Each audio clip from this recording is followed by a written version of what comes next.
আপনারা দেখছেন SR24x7 news. Pulwama থেকে দিল্লি থেকে আরম্ভ করে বিভিন্ন জায়গায় জঙ্গি হানা কমলো না। আমাদের সৈন্যদের মৃত্যু হলো 50-60 জন, সাধারণ মানুষের মৃত্যু হলো। আমাদের সাংসদ মালা রায় যখন জিজ্ঞাসা করলেন, আচ্ছা যে কালো টাকা বললেন উদ্ধার করবেন, কত কালো টাকা উদ্ধার হয়েছে?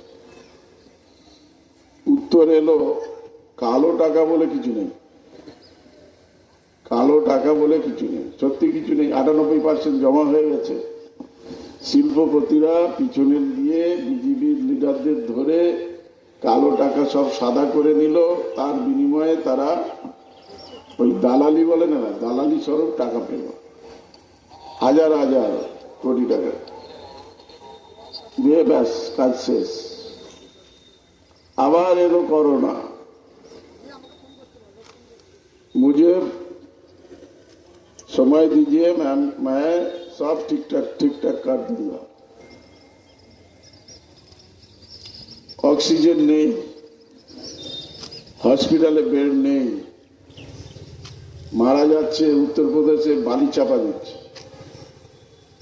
যারা তো হিন্দু হিন্দু করছে বালি চাপা দিচ্ছে, সেই সব লাশ ভেসে আসছে আমাদের পশ্চিমবঙ্গে। আবার 22-23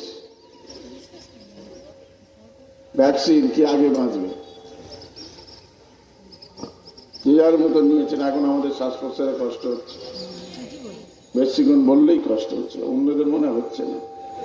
হয় হয় হচ্ছে সব। 3 তলা উঠলে তোর বলে কাজ নেই, আর 4 তলা উঠলে গিয়ে পাশে চেয়ার থাকলে ভালো, আর না হলে বসে করতে হবে। দরকার বিজেপি সরকার, 29 সালে সেটা পাল্টানো হবে। কেন পাল্টানো হবে? কেন এরা ভোটটা চাই? এরা 2014 সালে যখন ক্ষমতা, তখন ওরা ছিল না, বলল মোদীজি मुझे को साथ दीजिए।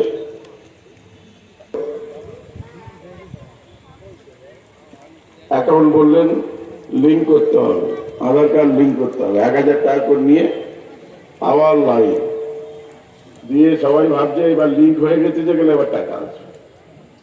সবাই আমরা এখানে যারা বসে ম্যাক্সিমাম সব করে বসে আছে, একমাত্র আমি মনে হয় করিনি। কারণ আমরা ডপাজি আমরা জানতাম জুমলায় জিতবো আমরা কনফার্ম। আমরা আমাদের কনফিউশন কোথায়? আমরা কত ভোটে জিতবো আমরা কনফার্ম।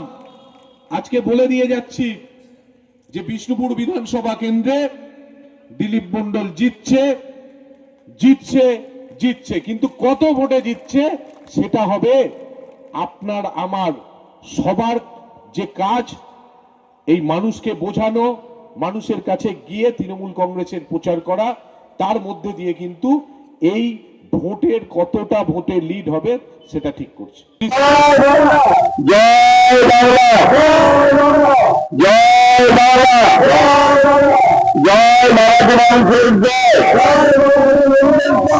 সেই জন্য এখানে পাশাপাশি দুটোই বুথ আছে, সেই দুটো বুথকে নিয়েই আমরা করেছি।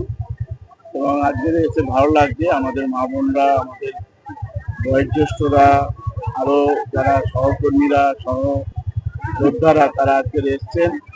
এসে তাদের কাছে আমরা বক্তব্য তুলে ধরলাম এবং তারা মানুষের কাছে গিয়ে আমাদের যে বার্তা, পার্টির যে আদর্শ, পার্টি যে সর্বদাই আমরা মানুষের পাশে থাকি, সেগুলো তারা যাতে তুলে ধরে এবং বিজেপি যে সমস্ত কিছু দেয়নি সেইগুলো কথা আমরা বলছি। তারা 3000 টাকা করে কথা বলছে, তারা দেবে, কিন্তু আমরা দেখেছি যে দিল্লিতে 2500 করে টাকা দেবে বলে তারা এখনো পর্যন্ত 16 মাস হয়ে গেছে দেয়।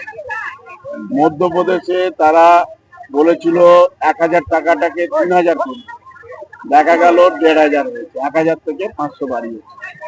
দেখা গেল হরিয়ানাতে তারা বলেছিল 2100 টাকা করে দেবে, কিন্তু মাত্র 5 লক্ষ মানুষকে দিয়েছে। আজকের বিহারে 10,000 টাকা করে দিয়েছিল, কিন্তু এখন টাকা ফেরত চাই। সেই জায়গা থেকে যে কথাগুলো এরা বলছে, মানুষ বুঝে গেছে এরা ভাওতা দিচ্ছে। এর আগেও কথা রাখেনি, 2 কোটি ছেলের চাকরিও হয়নি, আর তারা যে 15 লক্ষ করে টাকা দেবে বলেছিল সে টাকাও ব্যাংকে অ্যাকাউন্টে কারোর আছে। বললাম আমাদের ঠাকুরপুকুর মহেশতলা ব্লকের যে পঞ্চায়েত সমিতি বিডিও অফিস, সেটা চৌরাস্তায় আছে, খুব ছোট্ট জায়গা। সেইটা আমরা এখানে 4.5 বিঘে আমরা জায়গা আমরা পেয়ে গেছি। সেখানে হাফ জায়গা আমরা বিডিও অফিস, অন্যান্য যে সারাউন্ডিং যে অফিসগুলো সেগুলো আমরা করব। তার পাশে থানাটাকে নিয়ে আসার চেষ্টা করছি। একটা জায়গা দেওয়া হয়েছে, সেইটা আমরা চেঞ্জ করে এইটা থানা করতে চাই, তাহলে পাশাপাশি এক জায়গায় সব থাকবে। আর একটা প্রাথমিক স্বাস্থ্য কেন্দ্র, যেটা আমাদের সরসিনা ব্লক স্বাস্থ্য কেন্দ্র আছে, সেটাকে আমরা এখানে নিয়ে এসে অন্তত প্রাথমিক স্বাস্থ্য কেন্দ্র দিয়ে এখানকার মানুষের যাতে স্বাস্থ্য পরিষেবা ভালো থাকে তার ব্যবস্থা করা।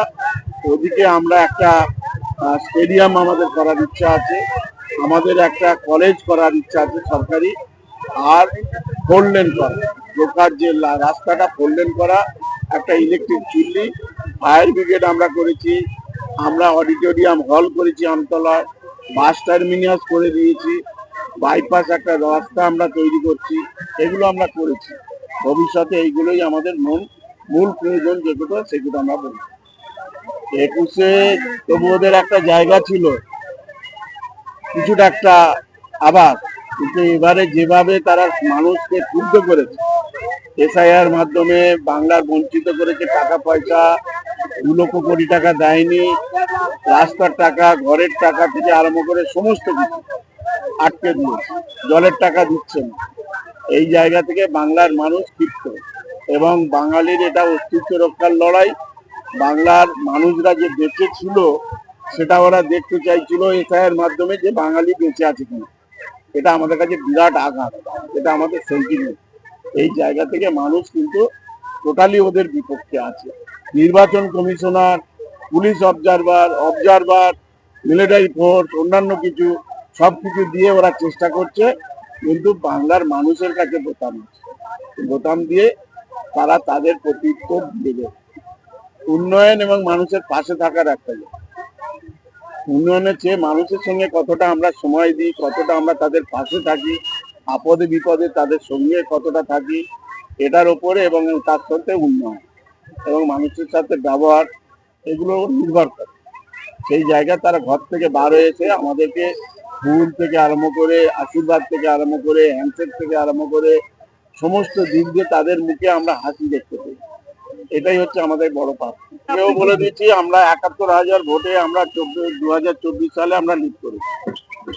আমরা তার চেয়েও বেশি ভোটে আমরা শিওর, 70 থেকে 80,000 ভোট। আমরা বলবো এই লড়াইটা বাঙালির লড়াই, বাংলার অস্মিতা রক্ষার লড়াই, বাঙালির লড়াই, বাংলা ভাষার মর্যাদার লড়াই, বাংলার মনীষীদের যারা অপমান করছেন তাদের বিরুদ্ধে আমাদের লড়াই, এবং তার সাথে আমাদেরকে উন্নয়ন থেকে বিভিন্ন দিক দিয়ে আমাদেরকে বঞ্চিত করেছে তার বিরুদ্ধেও আমাদের লড়াই। আমাদের এই লড়াই বাংলার মানুষের জয় হবে, তারা যেন আমাদের পাশে থাকে।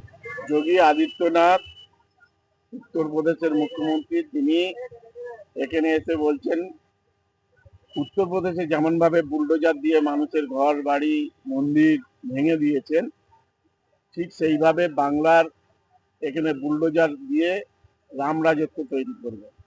আমরা দেখতে পাচ্ছি নওডায় কয়েক হাজার শ্রমিক তাদের পারিশ্রমিক পাচ্ছে না বলে তারা আন্দোলন করছিলেন, তাদের পুলিশ লাঠিপেটা করে কাঁদানো গ্যাস দিয়ে তাদেরকে হটিয়ে দিয়েছে।